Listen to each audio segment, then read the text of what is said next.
네, 임플란트 주위염이 생기면 보통 환자가 관리를 잘못했구나 라고 생각하시는 경우가 정말 많은데, 물론 사후관리, 자가관리도 중요하지만 사실 그것만이 원인은 아니거든요. 이것은 잇몸뿐 아니라 주변 뼈까지 녹기 시작하는 상태인데요, 심각한 단계라고 보시면 됩니다. 자, 심고 나면 끝이 당연히 아니죠. 문제가 생겼을 때 즉시 해결해 주는지, 예약을 하고 싶은데 한 달 뒤에 예약한다고 하면 제때제때 처치가 어렵겠죠. 원장님, 오늘은 많은 분들이 좀 궁금해하시는 임플란트 주위염에 대해서 이야기를 해보고자 하는데요. 사실 이 문제는 정말 중요한데 많은 분들이 오해하고 계시는 부분이 있어서 꼭 짚고 넘어가겠습니다. 오해라고 하면 어떤 오해인가요? 네, 임플란트 주위염이 생기면 보통 환자가 관리를 잘못했구나 라고 생각하시는 경우가 정말 많은데, 물론 사후관리, 자가관리도 중요하지만 사실 그것만이 원인은 아니거든요. 임플란트 하신 분들의 100명 중에 무려 20명이 이 문제로 고생하고 계신다고 하는데요. 알고 계셨습니까? 심한 경우에는 뼈 이식술을 받고 또 염증 치료를 하고 또 다음에 심어야 되는 상황까지 가게 됩니다. 오늘 영상 끝까지 보시면 임플란트 주위염이 왜 생기는지, 그래서 어떻게 예방해야 되는지 알게 되실 것입니다. 사실 종류가 두 가지가 있어요. 첫 번째는 임플란트 주위 점막염이라고 해서 잇몸만 빨갛게 부어있는 상태를 말합니다. 이건 마치 가벼운 감기 같은 거라고 보시면 되는데요, 아직 뼈는 괜찮고 잇몸만 염증이 생긴 상태죠. 두 번째가 진짜 문제입니다. 임플란트 주위염입니다. 이것은 잇몸뿐 아니라 주변 뼈까지 녹기 시작하는 상태인데요, 폐렴으로 발전한 감기처럼 심각한 단계라고 보시면 됩니다. 실제 환자분 사진을 보시면 정말 상황이 심각한데, 제가 모형을 갖고 왔습니다. 이렇게 보시면은 임플란트라고 하시면 위에만 보시잖아요. 잇몸뼈 나사산이 보이는데, 잇몸뼈가 높게 되면은 나사가 훤히 드러나게 보이는 상태가 됩니다. 원래 잇몸 속에 숨어져 있어야 될 것인데 염증 때문에 잇몸에 내려가기 때문에 나사가 노출된 것이죠. 땅이 패여서 나무 뿌리가 드러난 것처럼 보이게 됩니다. 원장님, 그러면 원래 자연치아는 이런 문제가 안 생기는 것 같은데 임플란트만 이런 염증이 유독 생기는 것 같아요. 그 차이가 있나요? 정말 좋은 질문인데요. 이게 핵심입니다. 자연치아와 임플란트는 모양은 비슷하지만 구조 자체가 완전히 다릅니다. 자연치아에는 치주인대라는 게 있어서 마치 쿠션이나 방패막 같은 역할을 하고, 또 세균이 침입하려고 하면은 야, 너 거기서 들어오지 마, 이렇게 막아주는 역할을 하는데, 치아와 잇몸에 또 즉각적으로 단단하게 붙잡아주는 기계적인 지지도 해줍니다. 그런데 임플란트는 어떨까요? 치주인대가 없습니다. 인대가 없다? 단순히 그냥 뼈에 둘러싸여 박혀 있고요, 또 뼈 섬유만 있을 뿐이기 때문에 세균이 침입하면 바로 뼈까지 들어갈 수 있다는 취약점이 있습니다. 더 심각한 것은 자연치아에는 신경과 혈관이 있어서 뭔가 좀 이상하다 했을 때 이상 신호를 보냅니다. 아프다는 신호를 보내는데 임플란트 주변에는 그런 신경이 없어요. 그렇다 보니까 염증이 진행되고 있어도 환자분이 잘 모르는 경우가 많습니다. 마치 화재 경보기가 없는 집에 불이 나는 것과 좀 비슷하다고 볼 수 있겠죠. 종합하면 임플란트가 자연치아보다 염증에 더 취약하다, 이렇게 볼 수 있는 거죠? 네, 맞습니다. 염증이 생겼을 때 방어하는 능력이 훨씬 약하고 더 빨리 진행됩니다. 사실은 임플란트는 기계적으로는 자연치아보다 더 강할 수 있거든요. 그렇지만 생물학적으로는 굉장히 취약하다라고 보실 수 있겠죠. 그래서 임플란트는 자연치아보다 더 세심한 관리가 필요하겠습니다. 앞서 말씀하신 것처럼 임플란트 주위염이 생기는 원인이 다양하다고 볼 수가 있는데 그 원인들을 좀 알려주시겠어요? 원인을 알아야지 또 예방을 할 수 있겠죠. 첫 번째는 유전적인 요소입니다. 어떤 분들은 정말 양치를 대충 해도 잇몸이 멀쩡한데, 어떤 분들은 하루 종일 양치를 해도 계속 잇몸이 나빠지시는 분이 있잖아요. 이게 바로 유전적인 차이라고 볼 수 있습니다. 어떤 사람은 술을 정말 많이 마셨는데도 간이 멀쩡한데, 또 어떤 사람은 조금만 마셔도 얼굴이 빨개지고 간이 나빠지는 것처럼 말이죠. 치주 질환에 취약한 유전자 분명히 있습니다. 그 보고에 따르면은 일반인보다도 2배에서 4배까지 임플란트 주위염이 잘 생긴다, 이런 보고가 있고요. 또 이미 치주 질환으로 치아를 뽑고 임플란트 하신 분들은 뽑은 원인이 내가 치주 질환이고 염증이었다면은 치주염이 곧 임플란트 주위염으로 연결될 수 있다는 거 꼭 기억하셔야 되겠습니다. 두 번째는요, 흡연인데요. 이건 정말 심각한 문제입니다. 흡연자는 70%까지 주위염이 생기고 비흡연자는 20% 정도예요. 그러니까 임플란트 주위염이 생긴 사람을 분석해보니까 흡연자에게는 벌써 3배 이상 차이가 나는 거죠. 담배가 임플란트 주변으로 산소 공급을 방해하는 것이 아니냐, 그래서 뼈가 약해지고 식물에 물과 햇빛을 안 주면 시드는 것처럼 이렇게 보일 수가 있겠죠. 세 번째는 구강 위생 관리입니다. 사실 이것은 뻔한 얘기 같지만 제가 제일 좋아하는 건데, 위생이라고 하면 나쁜 습관을 배제하는 거 아니겠습니까? 차이가 정말 큽니다. 관리를 잘 하시는 분들은 27%, 못 하시는 분들은 61%까지 주위염이 생긴다는 보고가 있습니다. 2배 이상 차이 나죠. 그리고 당뇨병, 골다공증 같은 전신질환이 있으신 분들은 위험도가 2.7배까지 올라갑니다. 몸의 면역력이 떨어지면 치유 능력이 약해지니까 정상인보다도 3배 정도의 취약성이 있다라고 보시면 되겠죠. 그리고 여기서 중요한 것은 환자 요인, 환자 팩터뿐만 아니라 이게 전부가 아닙니다. 사실 임플란트를 어떻게 심느냐에 따라서 주위염이 생길 확률이 달라집니다. 그러면 환자분들 문제뿐만 아니라 그 시술자 그리고 그 치과에 문제가 있을 수도 있는 건가요? 맞습니다. 이 부분이 정말 중요한데요. 많은 분들이 잘 모르시는 부분입니다. 솔직히 말씀드리면 같은 환자라고 하더라도 어떤 의사가 어떠한 컨셉으로 심느냐에 따라서 결과가 달라질 수 있거든요. 첫 번째는 임플란트의 위치가 정말 중요합니다. 임플란트는 잇몸 속으로 충분히 깊게 들어가야 되는데 최소 잇몸 속에서 연조직 기준으로 3mm, 4mm, 요즘은 더 깊어지는 추세가 되겠습니다. 왜냐하면 임플란트 주변에는 생물학적 폭경이라는 게 필요하거든요.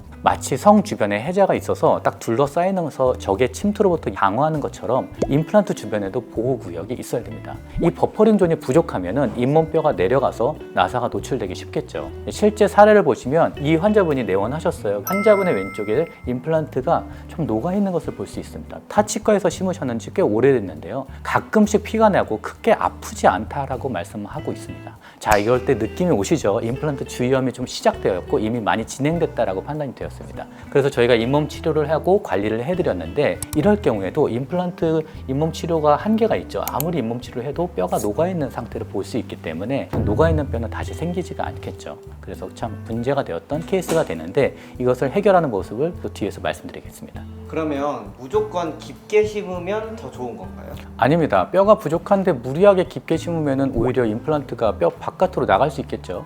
이건 정말 더 위험한 문제이기 때문에 정말 경험과 기술이 필요한 문제겠죠. 두 번째는 임플란트 사이의 간격이 중요한데요. 임플란트와 임플란트 사이에는 최소 3mm가 떨어져 있어야 됩니다. 또 자연치아 사이는 1.5mm가 떨어져 있어야 되는데 이게 정말로 중요한 원칙입니다. 너무 가깝게 심으면 서로 방해가 되거든요. 가끔씩 이제 개수대로 다 심어드리겠습니다 라고 하시는 것이 있는데 이건 좀 조심하셔야 됩니다. 특히 앞니 같은 경우에는요, 공간이 좁으니까 이 3mm 룰을 지키기가 굉장히 어렵습니다. 개수를 좀 줄이는 게 좀 안전거리를 확보하는 게 더 좋을 수가 있습니다. 세 번째는 임플란트 두께도 중요한데요. 임플란트도 찢어질 수 있습니다. 너무 얇은 임플란트 심게 되면요, 나중에 하중을 받다가 찢어지게 되면 임플란트 파절에 의한 임플란트 주위염이 생길 수가 있습니다. 어금니 같은 경우에 최소 4mm, 4.5mm 이상이 되는 임플란트가 중요하고요. 요즘에 5mm도 많이 나와 있기 때문에 많이 사용하고 있습니다. 네 번째는 보철물 형태도 굉장히 중요합니다. 임플란트는 임플란트 뿌리만 있는 게 아니라 머리도 있죠. 이 머리가 지나치게 두껍고 잇몸을 과도하게 누른다고 하면은 마치 신발을 꽉 신고 있을 때 발가락이 아픈 것처럼 잇몸이 아프다. 그렇게 되면 잇몸이 후퇴하는 경우가 있습니다. 그럴 경우에는 임플란트 주위염이 생길 수가 있겠죠.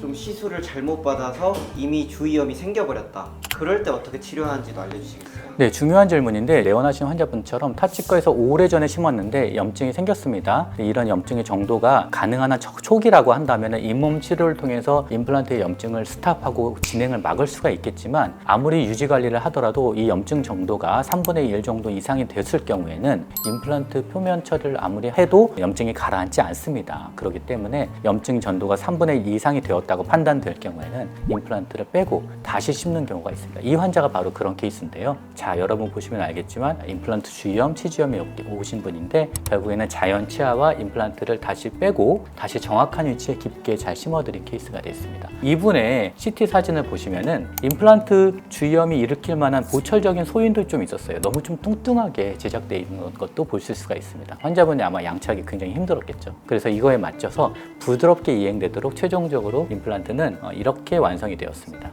자, 예쁘게 두 개의 임플란트가 잘 마무리된 것을 볼 수가 있겠습니다. 조기 발견을 위해서는 3개월마다, 6개월마다 정기 검진을 받으시는 게 최선입니다. 엑스레이를 찍어서 뼈 상태를 좀 확인하고요, 잇몸 상태를 체크해야 되는데요. 특히 임플란트는 아프지 않으니까 환자분이 모르시는 경우가 많고 또 내원을 빼먹으시는 분들이 많습니다. 그 정기 검진에서 뼈가 좀 내려갔네라고 하면은 이렇게 뒤늦게 발견되는 경우가 좀 대부분입니다. 자, 이렇게 다양한 요인들을 말씀드렸는데 그럼 환자분들은 어떻게 해야 됩니까? 일단 환자분이 꼭 던져야 될 질문들이 있습니다. 시술 전 질문인데요. 과연 안전거리가 충분한가? 뼈 상태는 어떤가? 또 뼈 이식이 필요한가? 이런 것들을 좀 알아보셔야 되겠고 임플란트 직경에 대해서도 좀 어떤 것인지 궁금해 하실 수는 있겠죠. 사실 그러나 이런 질문을 의사에게 직접 질문하는 것이 좀 꺼려질 수가 있습니다. 그러나 진지한 질문에는 의사 선생님들의 성실한 대답이 또 필요하겠고요. 구체적으로 여기 뼈는 폭이 8mm다. 여기서는 이런 임플란트를 사용할 것입니다. 또 주변 치아와는 이런 간격으로 심을 것입니다. 이렇게 친절하게 설명해 주는 곳, 이런 것이 좀 좋은 곳이라고 보여집니다. 그리고 CT 사진이 요즘 많이 보급되어 있기 때문에 여기까지 보시면 뼈 상태가 어떻고 뼈의 골질과 골양을 다 알 수 있고 신경과의 거리까지도 다 계측이 되기 때문에 이렇게 안전하게 심을 것입니다 라고 하시는 설명해 주시는 곳 꼭 확인해 보시는 게 좋겠습니다. 또 마지막으로는 경험 많은 선생님을 찾으시는 게 좋습니다. 같은 치과라고 하더라도 그곳에서 경험 많으신 분이 있겠죠. 디지털 가이드가 많이 보급되었기 때문에 요즘은 정말 기술이 많이 발달해서 컴퓨터로 미리 시술 시뮬레이션을 해서 좀 더 안전하게 시술하시는 병원을 찾아보시는 것도 도움이 되겠습니다. 컴퓨터 시술에 대해서는 제가 다시 말씀드리면은 구강 스캐너를 해서 미리 잇몸 형태도 파악하고 뼈의 상태도 파악한 다음에 컴퓨터 소프트웨어에서 이 정도의 깊이로 심으면 되겠다 계측하고 미리 시뮬레이션을 하기 때문에 아주 안전하게 수술을 할 수 있는 방법이 되겠습니다. 마치 이제 집을 짓기 전에 설계도를 보고 그리는 것이죠. 디지털 가이드 또 내비게이션 임플란트가 굉장히 대중적이다 말씀드릴 수가 있겠고요. 특별히 어려운 케이스일수록 또 이런 계획이 필요합니다. 하지만 또 아무리 싱글 케이스라도 정말 정성껏 심으려고 노력하는 자세도 되게 중요하겠죠. 시술 후 관리 계획도 미리 또 들여다보시는 게 좋은데요. 임플란트 그냥 심고 난 뿌리처럼 심고 끝나는 것이 아니라 정기 건조는 언제 하는지, 어떤 주기를 받는지,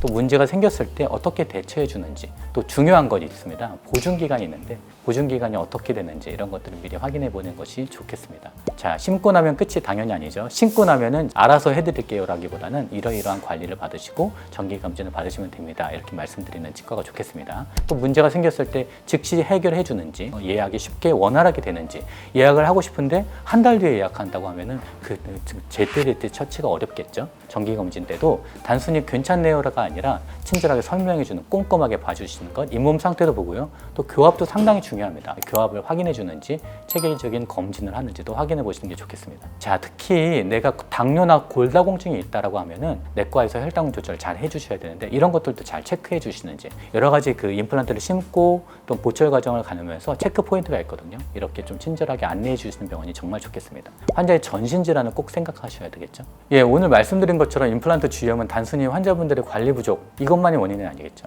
유전적인 요소, 전신 질환, 또 시술 방법까지 정말 다양한 요인들이 복합적으로 작용합니다. 제가 아까 처음에 말씀드린 이 환자도 담배도 피우시더라고요. 결국에는 모든 것들이 종합적으로 영향을 미치기 때문에 정말 조기에 발견하고 또는 뒤늦게 발견하더라도 정확하게 대처하는 것이 정말 중요합니다.